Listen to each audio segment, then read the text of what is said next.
যদি জীবনে সফলতা পেতে চান সব সময় 3 দিকে লক্ষ্য রাখতে হবে। নাম্বার 1, ধৈর্য ধারণ করতে হবে। নাম্বার 2, পরিশ্রম করতে হবে। আর নাম্বার 3, নিজের উপর বিশ্বাস রাখতে হবে। হ্যালো এভরিওয়ান, আসসালামু আলাইকুম। কেমন আছেন আপনারা সবাই? আশা করি অনেক ভালো আছেন। তো দেখেন, আজকে আমি ফুচকা বানাতে চলে এসেছি, হাতে বানানো ফুচকা। আর ভিডিওর প্রথমে আমি যে কথাগুলো বললাম সেই কথাগুলোর মানে জানতে চাইলে আমার ভিডিও লাস্ট পর্যন্ত দেখবেন। আপনারা ভিডিও লাস্ট পর্যন্ত না দেখে উল্টাপাল্টা একটা করে কমেন্ট করে যান একজনের উপর, এটা কিন্তু আসলে উচিত না।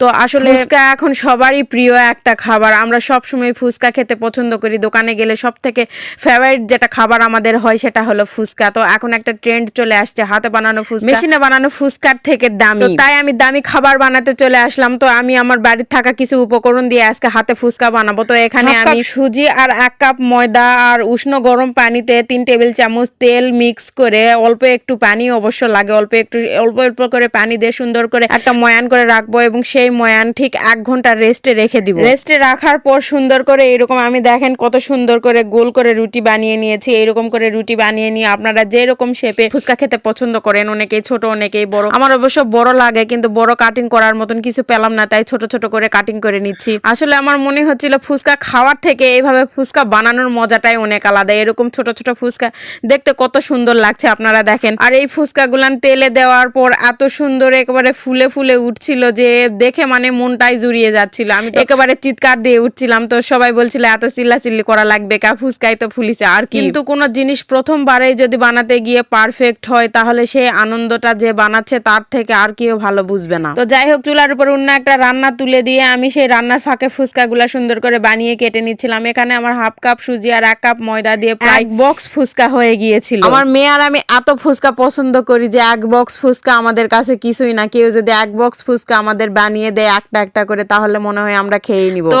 এখন আসি ভিডিওর প্রথমে বলা কিছু কথার উপর ফোকাস করতে। ভিডিওর প্রথমে আমি বলেছিলাম যে সফলতা পেতে হলে ধৈর্য ধরতে হবে, পরিশ্রম করতে হবে, আর সব থেকে বড় কথা নিজের উপর বিশ্বাস রাখতে হবে। তো আপনারা যারা কন্টেন্ট ক্রিয়েশনে এসে 2-1টা করে ভিডিও করে নিজের উপর বিশ্বাস হারাচ্ছেন, ধৈর্য হারাচ্ছেন আর পরিশ্রম করতে ভুলে যাচ্ছেন, তাদের জন্য এই কথাটা ছিল আর কি।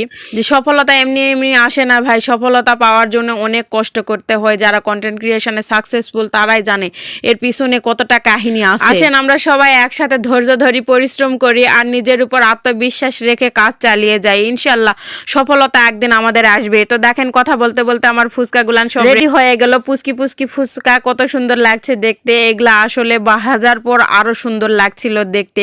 আসলে আমি ভাজার সময় হাত দিয়ে একটু করে চেপে চেপে ভেজেছিলাম, সেজন্য এগুলোর আকার আর একটু বড় হয়েছিল। আর ফুলে ওঠার পর দেখতে মাশাল্লাহ অনেক সুন্দর লাগছিল আর খেতেও মাশাল্লাহ অনেক মজার ছিল এই ফুচকাগুলো। বাজারের